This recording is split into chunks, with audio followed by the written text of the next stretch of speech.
제가 근무하던 병원은 규모가 크지 않았지만 지역 주민들에게는 따뜻하다는 평판을 들을 정도로 직원들 사이 분위기가 좋았습니다.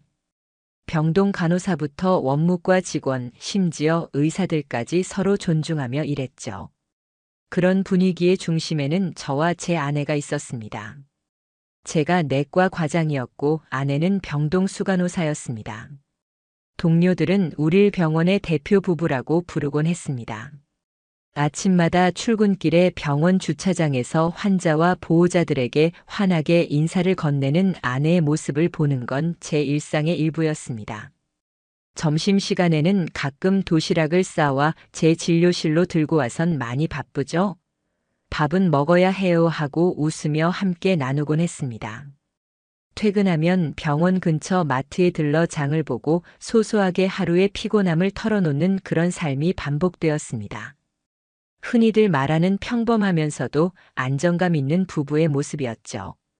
병원 동료들 사이에서도 부러움의 대상이었습니다. 회식 자리만 가도 두 분은 정말 잘 어울려요. 부부가 닮는다는 말이 딱이네요 라는 얘기를 자주 들었습니다. 그럴 때마다 아내와 저는 서로를 바라보며 웃었고 그 웃음 속에는 세상 어떤 불안도 없어 보였습니다. 주말이면 함께 등산을 다녀오고 휴일 아침에는 병원 인근 카페에서 브런치를 먹으며 다음 주 계획을 이야기했습니다. 누가 보더라도 부족한 게 없이 안정적인 그리고 꽉 찬 가정이었습니다. 저 역시 의심할 것 없는 행복 속에 산다고 믿었습니다. 그때까지만 해도 알지 못했습니다.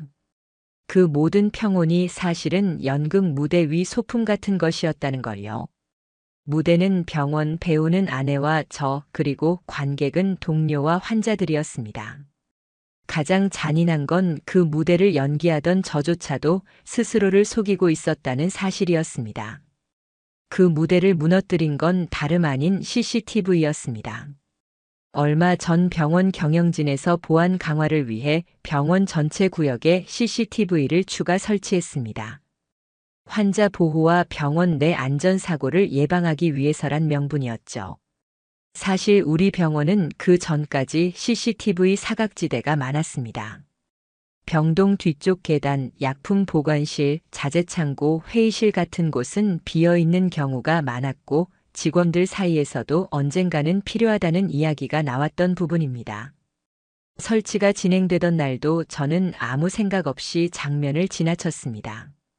단순히 이제 병원이 더 안전해지겠구나 하고만 생각했죠. 저 자신도 아내도 우리 가정도 아무 문제 없다는 확신이 있었으니까요. 하지만 그 단순한 장치 하나가 제 인생 전체를 송두리째 바꿔놓을 거라고는 정말 상상조차 하지 못했습니다. 그 당시 저는 아내를 한치의 의심도 없이 믿고 있었습니다. 병동에서 마주칠 때마다 환하게 웃던 아내의 얼굴엔 거짓도 불안도 보이지 않았으니까요. 간호사들 사이에서도 신뢰가 두터운 인물이었고 그 모습이 제겐 자랑이었습니다. 제가 힘들 때마다 아내는 늘 곁에서 괜찮아, 우리가 같이 있잖아라며 웃어주었으니까요. 심지어 저는 아내를 보며 이런 생각까지 했습니다. 내가 병원에 있는 이유의 절반은 저 사람 덕분이다.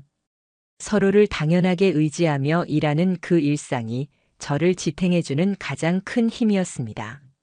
하지만 지금 돌이켜보면 어처구니 없을 정도로 많은 전조가 있었습니다. 단순히 제가 외면했을 뿐이었습니다. 점심시간이 되면 종종 자리를 비우던 아내, 회의가 있다며 자주 늦게 귀가하던 아내. 저는 수간호사라는 자리는 원래 바쁜 거니까라며 스스로 합리화했습니다. 아무런 근거도 없는 낙관으로 눈을 가린 겁니다. 그렇게 평범하던 하루하루는 사실 보이지 않는 금이 가기 시작한 상태였습니다. 그 금을 저는 무심하게 지나쳤고 병원 사람들 앞에서조차 우리만큼 안정적인 부부는 없을 거예요 라고 말하곤 했습니다. 지금 생각하면 스스로를 속이고 있었던 셈이죠. 특히 뚜렷하게 기억나는 장면이 하나 있습니다. 병원 회식 자리였습니다. 두 분은 닮아도 너무 닮았다니까요. 진짜 부부가 닮는다는 게 이런 거구나 싶어요. 그 말에 아내는 옅은 미소를 지으며 제 얼굴을 바라봤습니다. 그때의 웃음은 따뜻하게만 느껴졌습니다. 하지만 지금은 도리어 섬뜩합니다. 그 같은 웃음 속에 두 얼굴이 숨어 있었다는 걸 그땐 몰랐으니까요. 퇴근 후 집으로 돌아오면 아내와 나란히 드라마를 보며 하루를 마무리했습니다. 아내는 종종 제 어깨에 기대어 작은 목소리로 얘기하곤 했습니다. 이렇게 같이 앉아서 하루 끝내는 게 제일 좋아. 그 말이 진심이라고 철석같이 믿었습니다. 하지만 지금은 그 말이 모두 허상이었다는 것만 알 뿐입니다. 이렇게 돌아보니 우리 일상은 완벽할 만큼 치밀하게 짜인 무대와 같았습니다. 아침 인사, 점심 도시락, 퇴근길 장보기, 주말에 등산, 드라마 한 편 같이 보는 시간까지. 이 모든 게 행복한 부부라는 이미지를 유지하기 위한 연극의 장치였던 겁니다. 그리고 그 연극이 완벽하다고 생각했던 저는 사실 그 무대 위에서 가장 큰 관객이자 피해자였습니다. CCTV 설치는 본래 보안을 위한 조치였습니다. 하지만 그것은 제 아내의 진짜 얼굴을 드러내는 거울이 되었습니다. 그 화면을 보기 전까지는 몰랐습니다. 우리 부부의 평범한 일상 속에 언제부터 금이 가 있었는지, 어디서부터 모든 게 틀어졌는지. 그러나 결국 언젠가 그 평온한 무대의 커튼은 거치게 마련이었습니다. 그리고 그날은 생각보다 너무도 빨리 찾아왔습니다. 그날도 평소와 다를 것 없는 하루였습니다. 진료 접수 환자가 많았지만 익숙하게 순서를 맞추고 병동 회진을 돌며 환자들에게 상태를 확인했습니다. 점심시간이 조금 지나서야 잠깐 숨을 고를 수 있었죠. 의자에 앉아 서류를 정리하던 순간 문득 창가에서 환한 빛이 들어와 복도로 눈길을 돌렸습니다. 그리고 그곳에서 제 기억에 깊게 남아버린 장면을 보게 됐습니다. 복도 저편에서 아내가 전화를 받고 있었습니다. 평소 같으면 웃는 얼굴로 환자와 가족들을 응대하는 모습일 텐데 그날의 아내는 전혀 달랐습니다.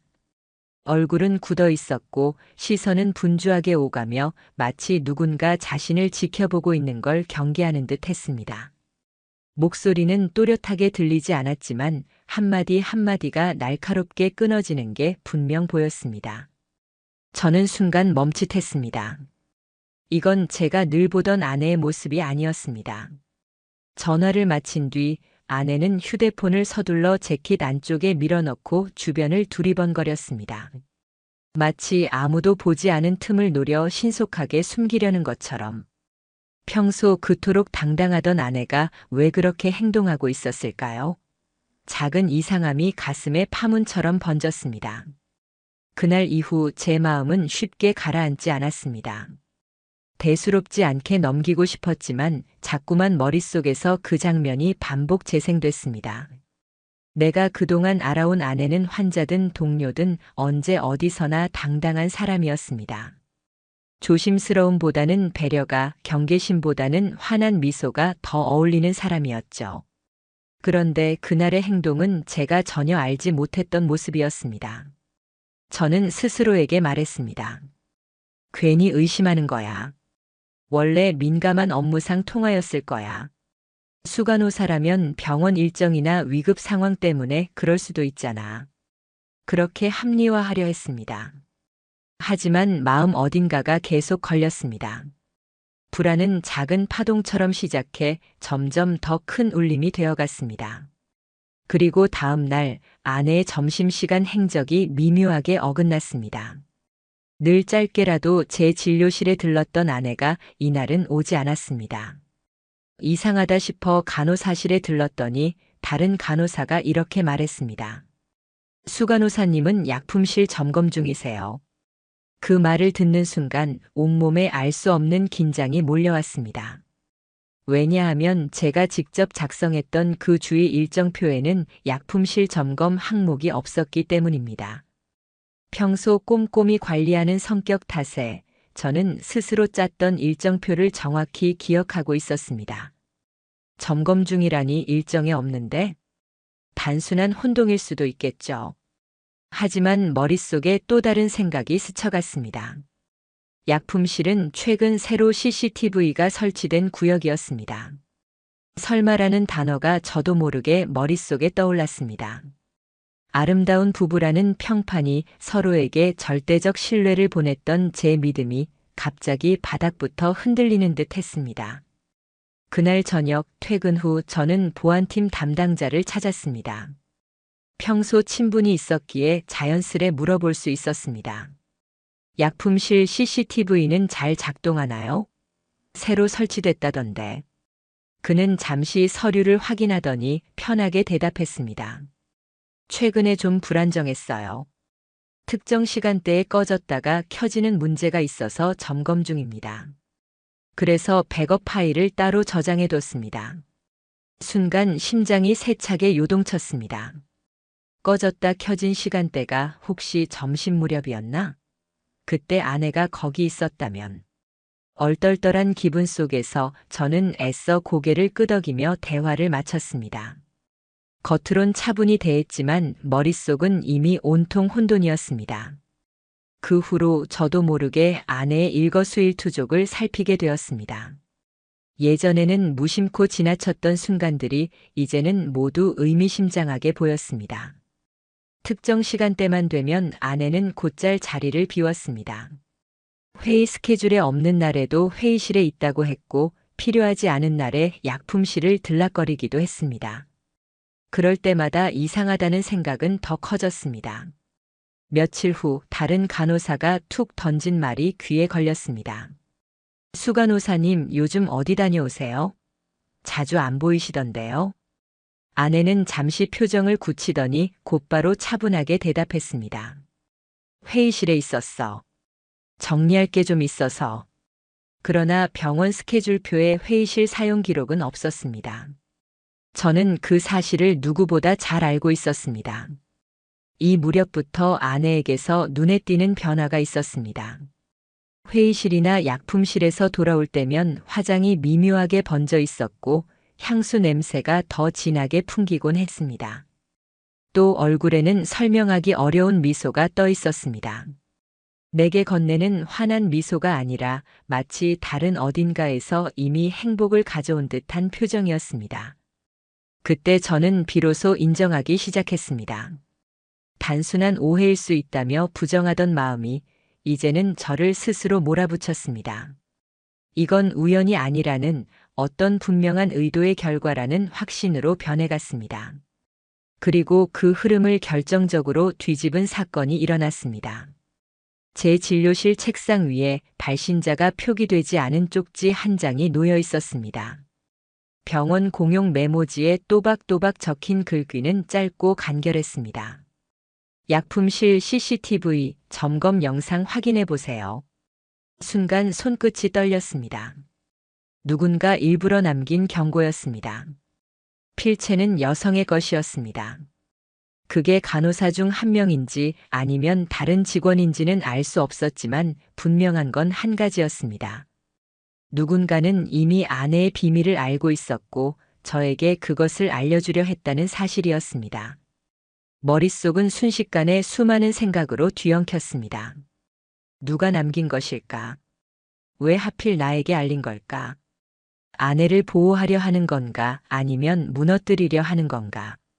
그 어느 것도 당장은 알 수 없었습니다. 하지만 한 가지는 분명했습니다. 이제는 제 눈으로 확인해야 한다는 것. 저는 의사였습니다. 어떤 상황에서도 증거를 바탕으로 진단하고 결론을 이끌어내는 게 제 직업적 본능이었습니다. 이번에도 마찬가지였습니다. 흔들리는 감정을 붙잡기 위한 유일한 길은 증거였습니다. 그날 밤 퇴근 후에도 제 머릿속은 복잡했습니다. 아내는 평소처럼 웃으며 저를 맞았습니다. 오늘 응급 환자 들어와서 정신없었어. 그 말에 저는 무심히 미소를 지어 보였습니다. 겉으로는 늘 같았지만 마음속에서는 이미 무언가가 크게 갈라지고 있었습니다. 결국 저는 결심했습니다. 혼자만의 감정으로 움직이지 않겠다고. 모든 걸 눈으로 확인하겠다고. 이제부터는 무대 뒤편을 직접 마주하겠다고 말입니다. 그리고 그 선택은 내 인생을 완전히 다른 국면으로 끌고 가는 시작이 되었습니다. 컴퓨터 화면에 띄워진 CCTV 영상은 처음엔 무심하게 흘러갔습니다. 병원 약품실, 조명이 희미하게 비춘 좁은 공간, 가지런히 정리된 약품 상자들과 냉장고. 드물게 출입하는 직원들의 모습이 보였지만 화면 속엔 아무것도 특별할 것이 없어 보였죠. 저는 의도적으로 침착해지려 했습니다. 혹시 아내를 의심하는 제 마음이 잘못된 건 아닐까, 괜히 부풀린 건 아닐까 스스로 다그치며 한 장면씩 넘겨보고 있었습니다. 그런데 14시 11분. 마침내 그 순간이 화면에 나타났습니다. 아내가 프레임 안으로 들어왔습니다. 단정한 유니폼, 목에 걸린 명찰, 손에는 익숙한 휴대폰. 하지만 그날 그녀의 발걸음엔 무언가 달랐습니다. 주저함 같기도 했고 조심성 같기도 했습니다. 그녀는 약품실 문을 살짝 열고 들어가더니 미묘하게 문을 닫지 않은 채 안쪽으로 걸음을 옮겼습니다. 몇 초 후 또 다른 인물이 화면에 나타났습니다. 바로 정형외과 원장이었습니다. 김도현. 병원에서 늘 친근하고 상냥한 태도로 동료들과 어울리던 사람이었기에 의심의 대상이 될 거라고 상상조차 하지 못했던 인물이었습니다. 그가 주위를 살피며 약품실로 다가왔습니다. 그리고는 천천히 문 안으로 몸을 밀어넣더니 손을 뻗어 문을 닫아버렸습니다. 심장 깊숙한 곳에서 쿵소리 같은 충격이 울려 퍼지는 걸 느꼈습니다. 화면에 표시된 시간은 14시 12분. 그 다음 펼쳐진 영상은 제 눈을 처음부터 끝까지 붙잡아 두었습니다. 영상에는 소리가 없었습니다. 그러나 두 사람의 몸짓은 소리 없는 대화보다 더 명확했습니다. 아내가 다가가고 그가 기다렸다는 듯 그녀의 허리를 감싸 안는 모습. 서로의 눈을 마주한 채 짧고도 긴 호흡을 나누며 아무렇지 않게 서로를 껴안는 모습. 그 장면은 부정할 수 없는 친밀함으로 가득 차 있었습니다. 제 시선이 화면에 꽂힌 채 움직이질 않았습니다. 머리로는 설마 그렇지 않겠지, 단순한 위로일 수도 있지 않을까 온갖 변명을 만들어내려 했지만 눈앞의 움직임은 그 어떤 변명의 여지를 허락하지 않았습니다. 두 사람은 약품실 구석으로 몸을 붙이고 서 있었습니다. 손끝이 뺨을 스치고 어깨에 머리를 기대며 웃음을 나누는 그 표정은 연인 외에는 결코 지을 수 없는 얼굴이었습니다. 침묵 너머로도 느껴지는 교감이 화면 속에 그대로 각인돼 있었습니다. 저는 마우스를 움켜쥔 손이 심하게 떨려서 영상을 멈추기조차 힘들었습니다. 순간적으로 숨조차 막혔습니다. 이게 정말 현실일까 아니면 꿈결 같은 환상일까? 잠깐의 착시일 거라고, 단순한 오해라고, 그렇게 믿고 싶은 마음과 눈앞에서 무너져 내리는 현실이 끝없이 충돌했습니다. 그 장면은 단일 2분이 아니라 무려 17분 동안 이어졌습니다. 두 사람은 반복해서 서로를 확인하듯 붙었고 손을 맞잡았고 어깨에 얼굴을 묻었습니다. 제가 아내와 함께 있어온 날들, 환자들 앞에서 자랑스레 이상적인 부부로 보여졌던 그 모든 시간이 송두리째 무너지는 소리를 저는 똑똑히 들었습니다. 도시락을 내밀던 손길, 퇴근 후 나란히 장을 보며 웃던 기억, 회식 자리에서 제 옆에 앉던 모습, 그것들 전부가 가짜였습니다. 결국 저는 영상을 잠시 멈췄습니다. 손바닥은 땀으로 젖었고 심장은 미친 듯이 뛰었습니다. 그날 밤 집으로 돌아왔을 때 아내는 마치 아무 일 없었던 듯 환하게 웃으며 다가왔습니다. 오늘 정신없는 하루였어. 응급 환자 때문에 종일 뛰어다녔네. 저는 억지로 입꼬리를 올렸습니다. 미소를 지어야 했습니다. 지금 당장은 감정이 아닌 증거로 움직여야 했으니까요. 제 표정 하나로 모든 걸 들켜버릴 수는 없었습니다. 며칠 뒤 저는 CCTV 영상을 USB에 저장했습니다. 보안팀엔 감사를 위한 자료 확보라고 둘러댔고 정식 요청서까지 작성했습니다.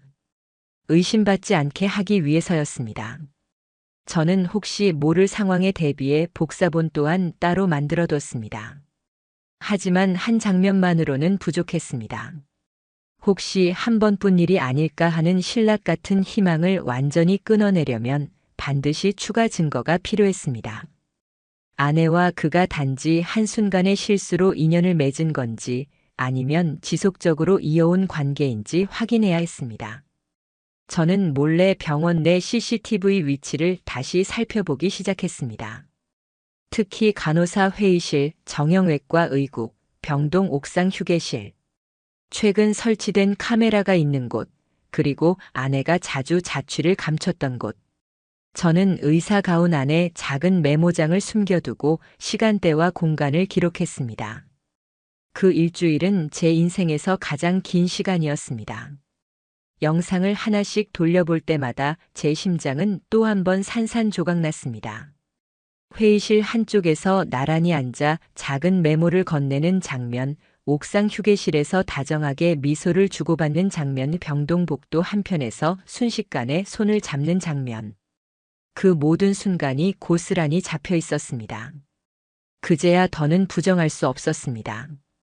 이건 한 번의 실수가 아니었습니다.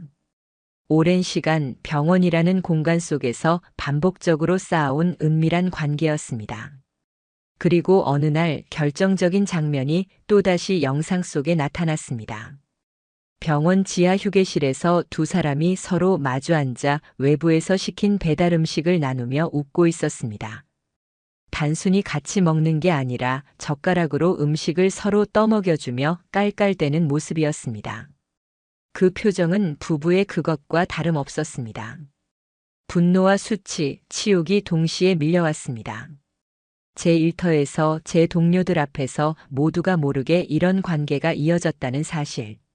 모든 환자와 직원들 사이에서 대표 부부라 불리던 제가 사실은 조롱의 무대 위에 서 있던 거란 사실. 생각만으로도 숨이 막혔습니다. 병원에서 마주치는 동료들조차 제게 속삭이는 듯 느껴졌습니다. 누군가는 이미 눈치채고 있지 않았을까? 내가 모르는 사이 은밀히 뒤에서 조롱거리가 되어 있지 않았을까? 모든 시선이, 모든 말 한마디가 제게 가시처럼 박혔습니다. 그리고 그날 영상을 정리하던 제 손이 멈췄습니다. 정형외과 원장 사무실 앞 CCTV 한 대가 있었습니다. 그저 드나드는 장면이 기록된 영상일 뿐이지만 거기에도 아내가 여러 번 포착돼 있었습니다. 심지어 퇴근 시간 이후 불 꺼진 병원에서 아내가 그 사무실 문 안으로 사라져 들어가 40분 동안 나오지 않았던 기록까지. 더 이상은 변명의 여지가 없었습니다. 저는 손에 쥔 USB를 강하게 움켜쥐었습니다. 이제 이 증거들을 어떻게 사용할지는 저의 선택이었지만 단 한 가지는 확실했습니다. 그녀도 그도 이제 결코 예전으로 돌아갈 수 없을 거라는 사실. 그리고 그 밤 제 심장 속엔 처음으로 명확한 목소리가 울렸습니다. 이제 행동할 시간이다. USB 속 영상을 재생할 때마다 제 안에서는 주체할 수 없는 감정이 솟구쳤습니다. 처음엔 단순히 심장이 두근댔습니다. 그러나 두 번째, 세 번째 파일을 확인하면서는 그 감정이 분노로 변했고 네 번째를 확인할 즈음에는 마치 제 몸속 혈관 전체가 뒤집히는 것 같은 격렬한 고통으로 치환됐습니다. 불과 며칠 전까지만 해도 저를 향해 웃던 아내의 모습이 화면 속에서 완전히 다른 의미를 갖고 있었습니다. 도시락을 내밀며 바쁘죠? 이거라도 드세요라고 하던 아내의 목소리가 귓가에 맴돌았습니다. 웃음 섞이던 그 말들이 이제는 배신을 감추기 위해 쓴 가식적인 대사로밖에 들리지 않았습니다. 함께 일하니까 더 마음이 든든하다. 당신 덕분에 매일 버틸 수 있어. 그녀가 했던 말들은 이제 비수처럼 제 가슴을 찔렀습니다. 저는 매 순간 자신을 다잡으려 애썼습니다. 분노에 휩쓸려 아무 대책 없이 폭발하는 순간 모든 게 물거품이 될 수 있었으니까요. 그저 화를 낸다고 이들이 무너지는 것은 아닙니다. 의사로서 늘 증거를 기반으로 환자의 병을 진단하고 치료 방침을 세우듯 이번에도 냉정하게 분석하고 철저하게 대응해야 했습니다. 그래서 저는 복수를 계획하기 시작했습니다. 하지만 그 과정에서 가장 힘들었던 것은 여전히 아내가 매일 제 앞에서 아무렇지 않은 얼굴로 대화를 건넨다는 사실이었습니다. 저녁 식탁에서, 퇴근길 주차장에서, 심지어 집안 거실에 앉아 드라마를 볼 때마저도 그녀는 웃으며 말을 이어갔습니다. 오늘 병동 분위기가 꽤 좋았어. 간호사들도 요즘 열심히 하잖아. 그 말을 듣는 순간 제 속에서 뭔가가 툭 하고 끊어졌습니다. 그녀가 환하게 웃는 얼굴은 이전과 다름없었습니다. 하지만 그 웃음은 이제 더는 내 아내의 웃음이 아니었습니다. 그 남자를 향해 지었던 것과 똑같은 웃음이라는 사실이 제 가슴을 찢어놨습니다. 그리고 정형외과 원장. 회의 자리에서 마주칠 때마다 그는 태연하게 미소를 지었습니다. 과장님, 요즘 피곤해 보이십니다. 조금 쉬셔야죠. 그의 입에서 흘러나온 그 말이야말로 저를 끝까지 조롱하는 소리처럼 들렸습니다. 제 눈앞에서 감히 아무렇지 않게 미소 지으며 그런 말을 했다는 것, 그 자체가 모욕이었습니다. 저는 제 분노를 숨기며 답했습니다. 걱정 마세요. 곧 충분히 쉴 수 있는 시간이 올 겁니다. 그는 대수롭지 않게 넘겼지만 그 말 속에 담긴 진짜 의미는 저 혼자 알고 있었습니다. 그것은 곧 다가올 심판을 예고하는 선언이었습니다. 그날 이후로 저는 계획을 한 단계 더 구체화했습니다. 먼저 찾은 곳은 법률사무소였습니다. 상간 소송 전문으로 알려진 변호사를 찾아가 지금까지 수집한 증거를 하나씩 펼쳐 보였습니다. USB 영상, 캡처한 장면, 시간표와 CCTV 로그 비교표, 그리고 복구한 일부 문자 대화까지. 변호사는 눈을 크게 뜨며 말했습니다. 이 정도 자료라면 충분합니다. 법정에서 부인할 수 없는 수준이네요. 위자료 청구 승소는 물론이고 병원 내 직위에서의 불이익까지 연결될 수 있습니다. 저는 단호하게 말했습니다. 둘 다 다시는 고개 들고 다닐 수 없을 정도로 만들어 주십시오. 변호사는 고개를 끄덕였습니다. 하지만 저는 거기에 그치고 싶지 않았습니다. 병원에서의 평판, 동료들 사이의 이미지, 모든 걸 동시에 무너뜨려야만 진정한 의미의 복수가 완성될 것 같았습니다. 그 무렵 병원 내부에서는 묘한 분위기가 감돌기 시작했습니다. 복도 어딘가에서 들려오는 수군거림, 간호사들 사이에 은근히 오가는 눈빛들. 직접 들은 건 단편적이었지만 충분히 알 수 있었습니다. 수 간호사님이 요즘 정형외과 과장님하고 자주 같이 계시더라. 회의실에서도 두 분 같이 있던 거 봤어. 겉으로는 웃으며 건네는 농담이었지만 그 속에 담긴 의미는 결코 가볍지 않았습니다. 아마 이미 일부 직원들은 눈치를 채고 있었을 겁니다. 그 사실은 다시 한번 제 안을 무너뜨렸습니다. 내가 마지막까지 모르는 바보가 되어 있던 건 아닐까? 다들 알고 있었는데 나만 속고 있었던 건 아닐까? 자존심이 산산조각 났습니다. 저는 웃음을 지으며 병원 일상 속에 섞여 있었지만 머릿속에선 거대한 도표를 그려갔습니다. 증거 정리, 법원 제출 계획, 언론사 유출 시점, 병원 내부 인사위원회 가능성, 모든 경우의 수를 하나하나 검토했습니다. 분노가 제 머리를 흐리는 대신 오히려 냉철하게 집중하게 만들었습니다.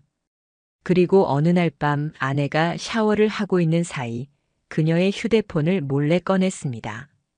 미리 얼굴 인식으로 잠금을 풀 수 있도록 해둔 덕분에 접근은 어렵지 않았습니다. 카카오톡에는 이미 대부분의 대화가 삭제돼 있었습니다. 하지만 저는 미리 준비해둔 복원 프로그램을 사용했습니다. 화면 속에 드러난 건 짧고 명확한 문장들이었습니다. 오늘 회의실 뒤편에서 보자.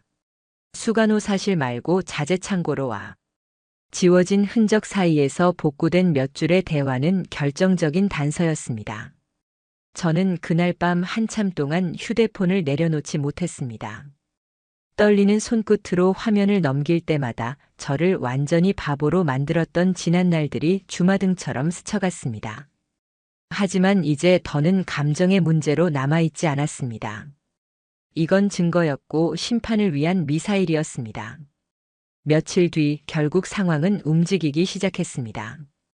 법원에서 발부된 소송 서류가 전달되자 병원 내 소문은 삽시간에 번졌습니다.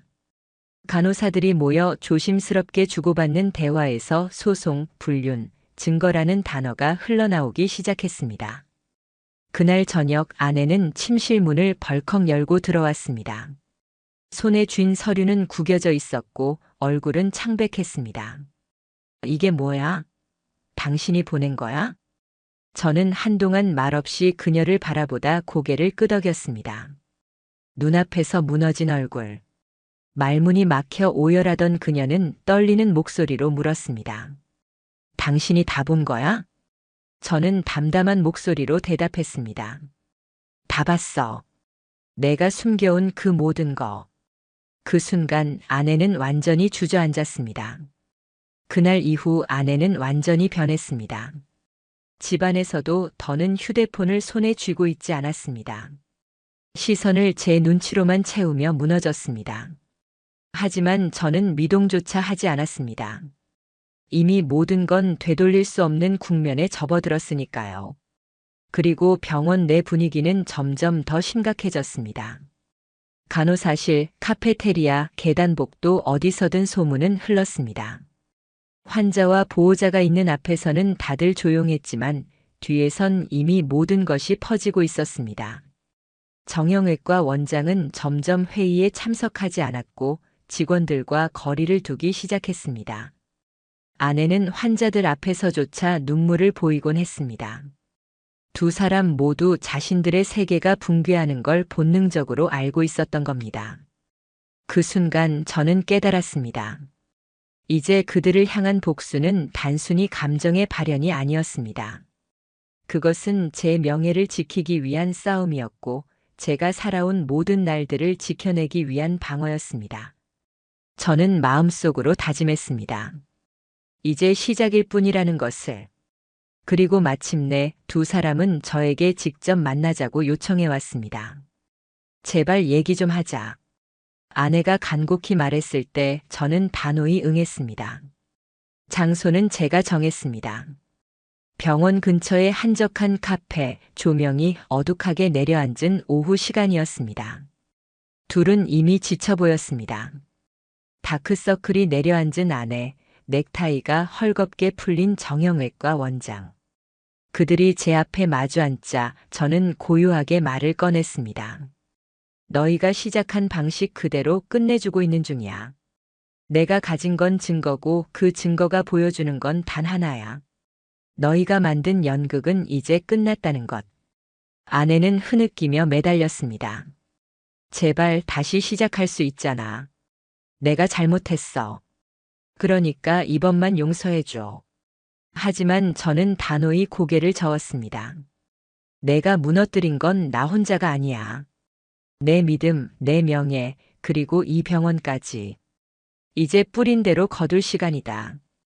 그리고 저는 소송 서류 복사본을 테이블 위에 올려놓았습니다. 그 순간 두 사람의 얼굴은 완전히 무너졌습니다. 이제부터 복수는 멈출 수 없었습니다.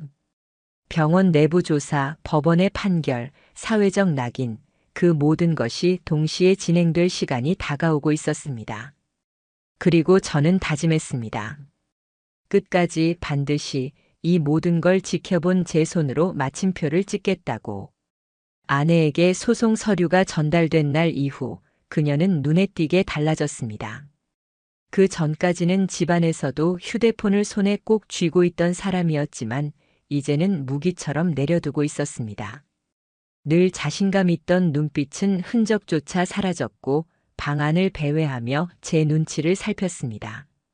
무너지는 얼굴을 보는 순간조차 저의 마음은 조금도 흔들리지 않았습니다. 이미 시작된 법적 절차는 되돌릴 수도 피할 수도 없는 길이었으니까요. 며칠 후 병원은 전혀 다른 분위기로 변했습니다. 평소 점심시간이면 웃음소리로 가득하던 카페테리아는 이상한 긴장 속에서 속삭임만 흘렀습니다. 정형외과 과장님, 요즘 표정이 너무 어두워. 수간호사님 울고 있는 거 봤어? 진료실 안에서. 짧은 대화 속 단어들이 저의 귀에 꽂혀 들어왔습니다. 불륜, 소송, CCTV. 그 단어들은 이제 더 이상 누군가 몰래 하는 얘기가 아니었습니다. 병원 전체 복도를 타고 도는 소문처럼 번졌습니다.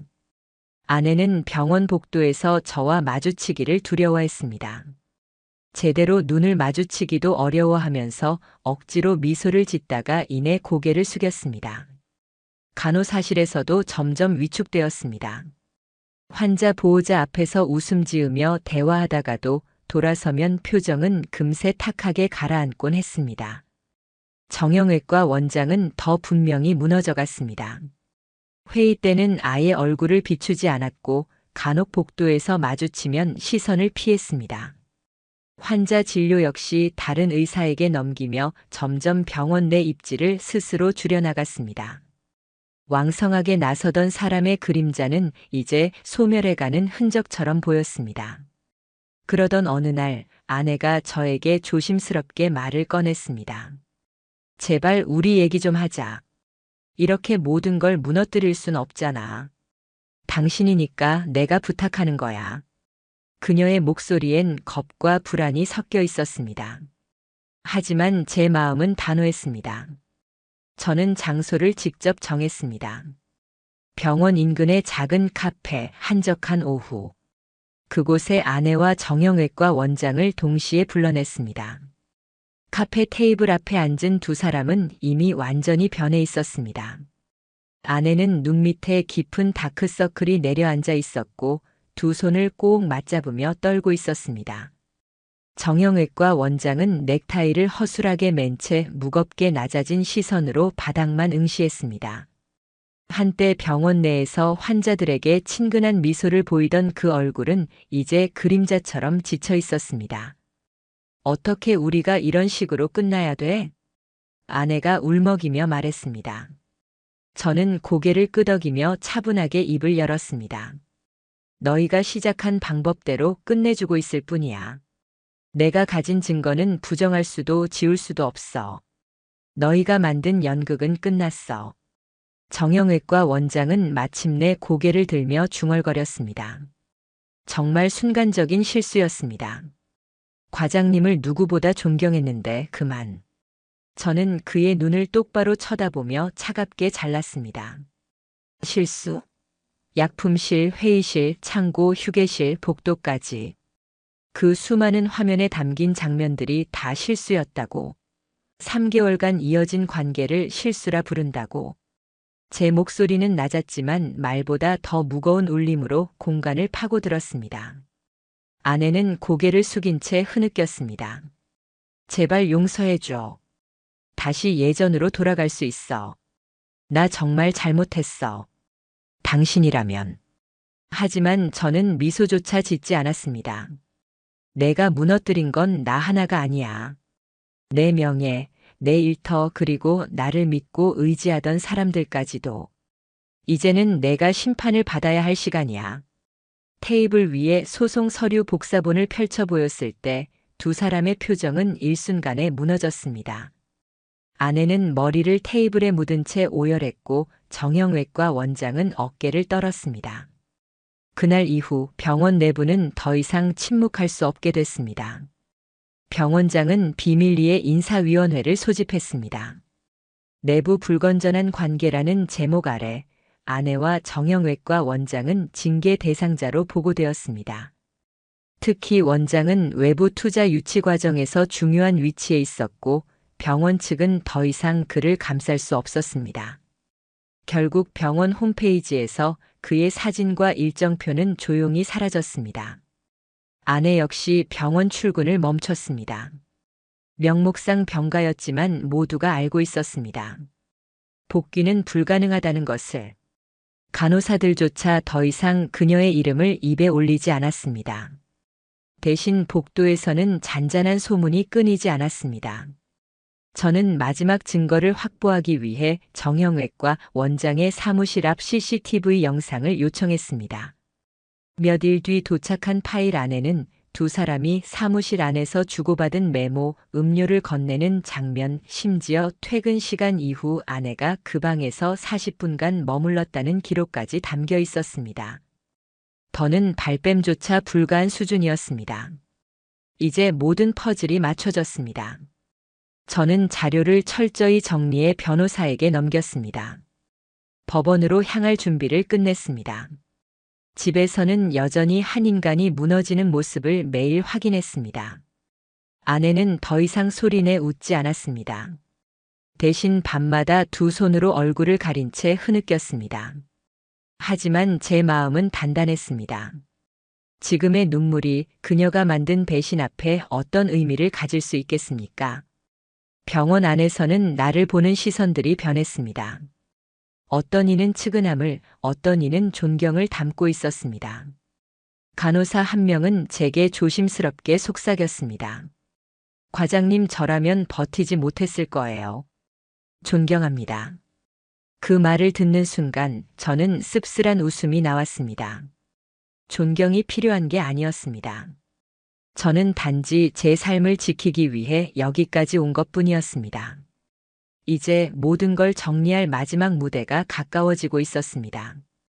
그리고 바로 그 무렵 새로운 소식이 들려왔습니다. 병원장이 정형외과 원장의 사직서를 받았다는 것이었습니다. 그는 버티지 못했습니다.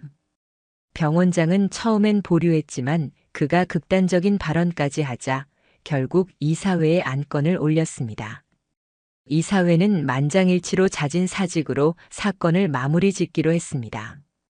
단 두 줄 공지가 병원 게시판에 올라왔습니다. 정형외과 김도현 과장, 개인 사정으로 인한 사직. 병원 사람들은 모두 그 개인 사정의 진짜 의미를 알고 있었습니다. 아내는 결국 병원에서 면직 처리되었습니다. 감찰 결과가 나오자 잦은 사직을 시도했지만 병원은 받아들이지 않았습니다. 기록에 남도록 면직으로 처리했습니다. 이제 그녀의 이름 옆에는 평생 지워지지 않을 낙인이 새겨진 것입니다. 그 무렵 저는 다시 한번 결심했습니다. 이 모든 사실을 법정으로 가져가야 한다고. 여기서 멈춘다면 제 삶은 여전히 그들의 배신으로 얼룩져 있을 겁니다. 법원으로부터 상간소송의 1차 변론 기일을 통보받던 날, 저는 변호사 사무실에 앉아 두꺼운 증거册를 정리했습니다. USB에 담긴 CCTV 영상, 캡처된 장면들, 일정표와 대조한 시간 기록, 복원된 문자 대화, 그리고 몇몇 동료들이 비공식적으로 증언해준 진술까지 모든 자료를 한데 모아 파일링했습니다.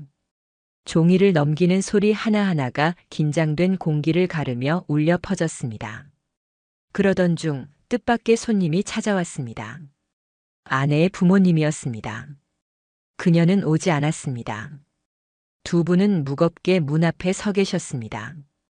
얼굴은 굳어 있었고 발걸음은 더디었습니다. 정말 이렇게까지 해야 하나? 장인이 떨리는 목소리로 말했습니다. 이미 돌이킬 수 없는 지점까지 왔습니다. 제가 담담히 답했습니다. 그는 손에 한 장의 종이를 건넸습니다. 아내가 남기고 떠난 편지였습니다. 삐뚤빼뚤한 필체 속엔 죄책감과 후회가 빼곡히 적혀 있었습니다. 모든 게 무너지고 있다. 다시는 얼굴을 들 수 없다. 그냥 사라지고 싶다. 불안한 심리가 그대로 묻어나는 글이었습니다. 장모는 눈물로 호소했습니다. 우리 지연이는 이제 아무것도 없어. 직장도 잃었고 친구도 끊겼어. 가족만 남았는데 그것마저 빼앗아 가지 말아줘. 하지만 제 눈빛은 차가웠습니다. 가족이 있었다면 애초에 이런 짓을 하지 않았을 겁니다. 두 분은 결국 말없이 돌아갔습니다. 문이 닫히는 순간 저는 한 사람의 인생을 여기서 끝내버리고 있다는 묘한 실감을 느꼈습니다. 그러나 멈출 이유는 없었습니다. 며칠 뒤 병원에서 더 큰 소식이 들려왔습니다. 정형외과 원장이 병원장실을 찾아가 사직서를 제출했다는 것이었습니다. 처음에는 병원장이 보류했지만 그가 차라리 여기서 모든 걸 끝내고 싶다는 극단적인 언급까지 하자 결국 이사회가 개최되었습니다. 그리고 최종적으로 자진 사직이라는 결론이 내려졌습니다. 이사회 후 병원 전산망에 짧은 공지가 떴습니다. 정형외과 김도현 과장, 개인 사정으로 인한 사직. 단 2줄이었지만 모두가 알았습니다. 이미 소문이 퍼진 병원 안에서 개인 사정이라는 말은 아무 의미도 없었습니다. 그가 짐을 챙겨 퇴근하는 마지막 날, 사람들은 일부러 말을 아꼈습니다. 하지만 그의 그림자 뒤에는 차갑게 식은 눈빛들이 따라붙고 있었습니다. 저는 복도 끝에서 그 장면을 보며 그 어떤 말도 건네지 않았습니다. 이미 무너져 내린 인생에 더는 목소리를 더할 필요조차 없었습니다. 그리고 며칠 후 예상치 못한 파장이 닥쳤습니다. 언론사 한 곳에 제 소송 자료 일부가 흘러간 겁니다. 기사 제목은 짧았지만 여운이 컸습니다. 강남 땡땡병원 내부 불건전한 관계로 의료진 사직. 의사간호사 간 부적절한 관계로 소송 진행 중. 병원의 이름이 명확히 언급되진 않았습니다. 그러나 지역 커뮤니티와 맘카페는 금세 특정 병원을 지목했습니다. 강남 지역의 중형 병원들 중 최근 의료진 사퇴와 병가가 이어진 곳은 한정되어 있었으니까요. 인터넷상 댓글은 순식간에 불타올랐습니다. 역시 그 병원이었구나. 환자들 다 우롱한 거네. 이런 사람들한테 진료받았다는 게 소름이다. 병원의 이미지도 하루 만에 추락했습니다.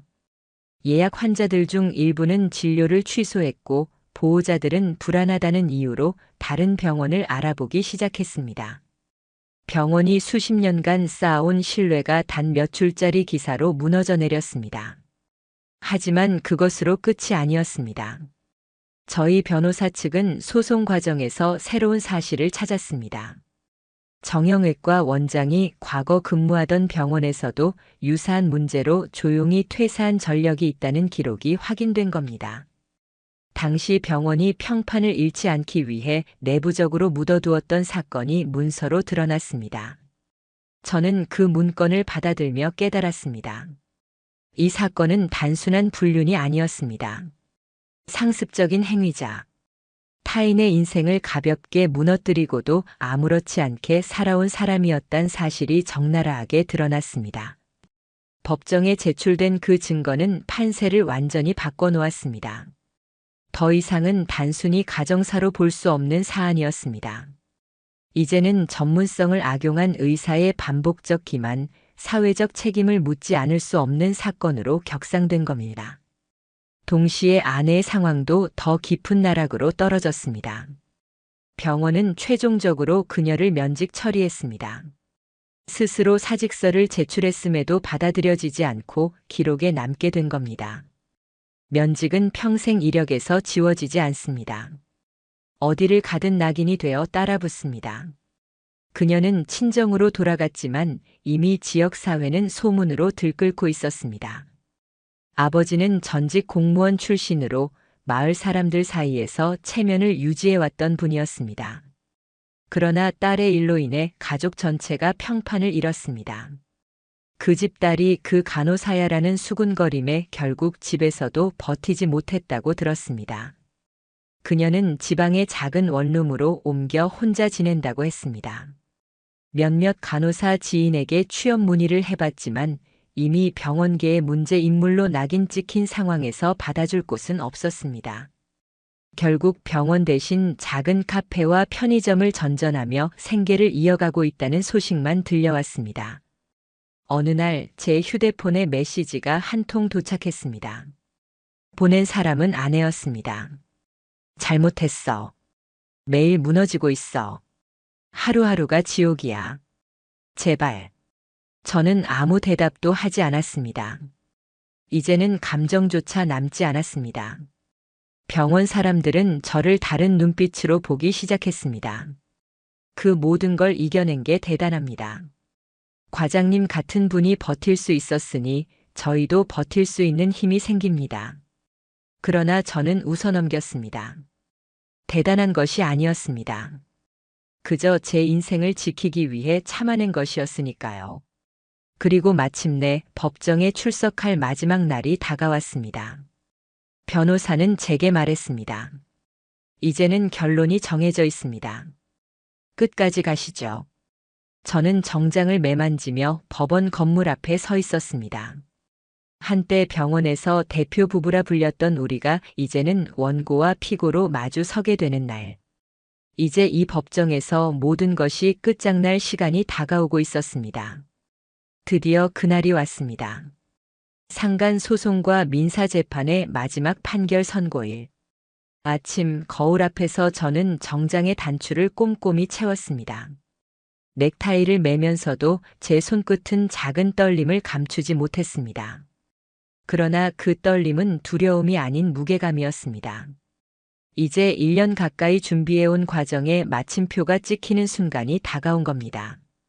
법원 대법정 앞 복도에는 다양한 소송 당사자들이 서 있었습니다. 각자의 사연과 각자의 무게를 지고 그들 틈 속에서 제 발걸음은 묵직했습니다. 문이 열리고 호명되자 저는 자리를 찾아 들어갔습니다. 법정 한가운데 피고석에는 아내와 정형외과 원장이 나란히 앉아 있었습니다. 아내는 고개를 깊게 숙인 채 손을 모아 움켜쥐고 있었습니다. 그녀의 얼굴은 한때 제가 알던 수간호사의 당당한 표정과는 달리 두려움과 초조로 일그러져 있었습니다. 정형외과 원장은 감정이 고갈된 듯 무표정하게 앉아 있었습니다. 한때 직원들과 친근하게 웃던 그의 모습은 이제 그림자만 남아 있었습니다. 재판장이 들어오고 모두가 자리에서 일어났습니다. 법정 안은 숨소리조차 무겁게 가라앉았습니다. 판사가 서류를 넘기며 차분한 목소리로 판결문을 읽기 시작했습니다. 피고 최지현, 김도현. 두 사람은 원고에게 정신적 고통과 사회적 명예훼손에 대하여 책임이 있다고 판단된다. 순간 법정 안 공기가 달라졌습니다. 판사의 목소리는 단호했고 그 단호함이 마치 망치로 제 가슴에 울려 퍼졌습니다. 피고들의 불륜 관계는 다수의 CCTV 영상, 문자 대화, 동료들의 간접 증언으로 명백히 드러났다. 또한 병원 내 직분을 이용하여 사적인 관계를 지속한 것은 사회적 윤리를 위반한 중대한 사안이다.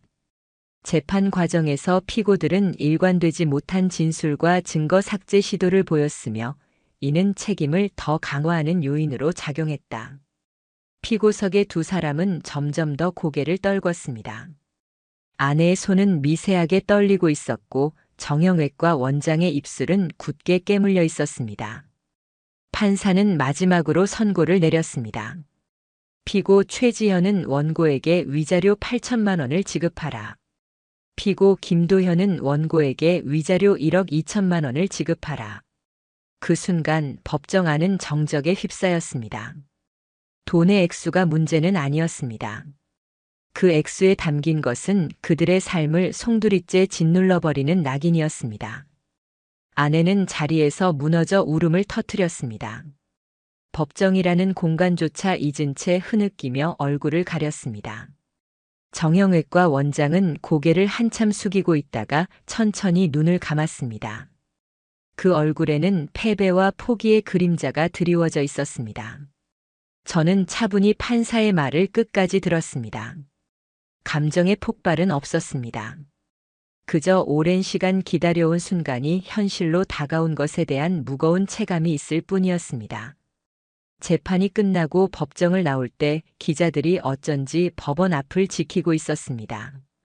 익명으로 올라온 기사 한 줄이 이미 세간의 관심을 끌었기 때문이었습니다.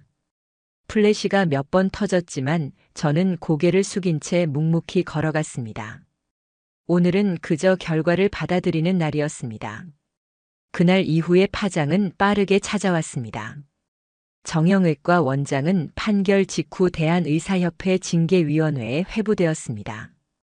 불륜 자체보다는 전문성을 악용한 반복적 부적절 관계가 문제였습니다. 과거 전력까지 드러나면서 그는 면허 정지 6개월 처분을 받았습니다. 의료계에서 가장 치명적인 낙인 중 하나였습니다. 결국 그는 병원을 떠나 개인 진료소를 열려 했지만 지역 사회와 환자 커뮤니티의 반응은 싸늘했습니다. 그 의사가 아직도 진료를 본다더라는 게시글이 퍼져 불매운동처럼 번졌습니다. 진료소는 환자를 감당하지 못하고 곧 문을 닫았습니다. 들려온 소식에 따르면 그는 결국 한국을 떠났다고 했습니다. 하지만 해외에서조차 의사로 다시 서기란 현실적으로 힘들었습니다. 어느 나라든 도덕적 결함이 명확히 기록된 인물은 받아들이지 않았습니다. 한때 수많은 환자에게 손을 내밀던 의사가 이제는 노동으로 하루를 겨우 버틴다는 소문이 흘러들어왔습니다. 아내 최지연. 판결 이후 그녀의 삶은 완전히 달라졌습니다. 친정집에서마저도 버티지 못하고 지방의 허름한 원룸으로 흘러들어갔습니다. 더 이상 병원이나 의료계는 그녀에게 단 한 뼘의 자리도 주지 않았습니다. 시간이 흐른 뒤 몇몇 간호사 지인들이 건네는 말을 통해 그녀의 생활을 알 수 있었습니다. 아르바이트를 전전하며 근근히 하루를 버틴다고 했습니다. 어떤 날은 카페에서, 어떤 날은 편의점에서, 간혹 비 오는 날이면 술에 취해 길바닥에 앉아 있는 걸 봤다는 말도 전해졌습니다. 그녀는 가끔 저에게 메시지를 보냈습니다. 정말 잘못했어. 매일이 지옥 같아. 제발 용서해줘. 저는 답하지 않았습니다. 그 어떤 대답도 의미 없었기 때문입니다. 이미 모든 감정은 사라지고 없었으니까요. 내 삶은 다시 평범하게 돌아왔습니다. 진료실에서 환자를 맞이하고 병동을 돌며 환자의 손을 잡아주는 일. 혼자가 되었지만 하루하루는 서서히 안정되었습니다. 동료들은 이제 저를 다른 눈빛으로 보았습니다. 어떤 이는 안쓰럽게, 어떤 이는 존중의 시선으로. 저는 웃으며 대답했습니다. 그저 저 할 일을 하고 있을 뿐입니다. 하지만 속으로는 알았습니다. 이번 싸움은 단순한 복수가 아니었다는 것을. 그들의 배신이 제 삶을 완전히 짓밟았을 때 저는 끝까지 증거를 모아 법정까지 끌고 와 무너뜨렸습니다. 그것은 단순히 누군가에게 복수하기 위한 게 아니라 제 자신을 지켜내는 싸움이었습니다. 가끔은 그 두 사람의 소식이 들려옵니다. 어디선가 술잔을 기울이며 무너져가는 지연의 모습. 이직조차 하지 못한 채 방황하다 사회에서 퇴출당한 김도현의 그림자. 하지만 저는 이제 신경 쓰지 않았습니다. 그들은 자신들의 선택으로 무너졌을 뿐이었습니다. 제가 아닌 본인들이 판 무덤 속에서 스스로를 파묻은 겁니다. 오히려 매일 아침 환자를 마주하며 저는 제게 다짐했습니다. 2번 다시 누구에게도 속지 않겠다. 만약 또다시 나를 무너뜨리려는 자가 있다면 나는 내 손으로 끝까지 진실을 밝혀낼 것이다. 이렇게 저의 싸움은 끝났습니다. 그리고 동시에 또 다른 시작의 문턱에 서게 되었습니다.